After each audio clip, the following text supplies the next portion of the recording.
teman-teman, Joni Rawaronte dari Pandeglang, Banten. Beliau menempuh perjalanan 317 hari dari Pandeglang, Banten menuju ke Aceh. Dia Joni Rawaronte.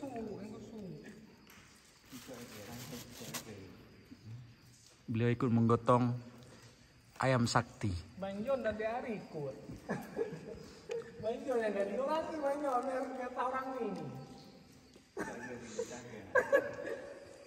Bang Jon mau dapat bagian juga ada.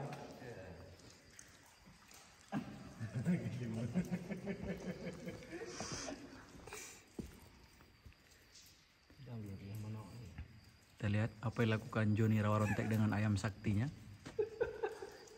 Ini adalah pengembara dari Pandeglang, Banten. Joni Rawaronte.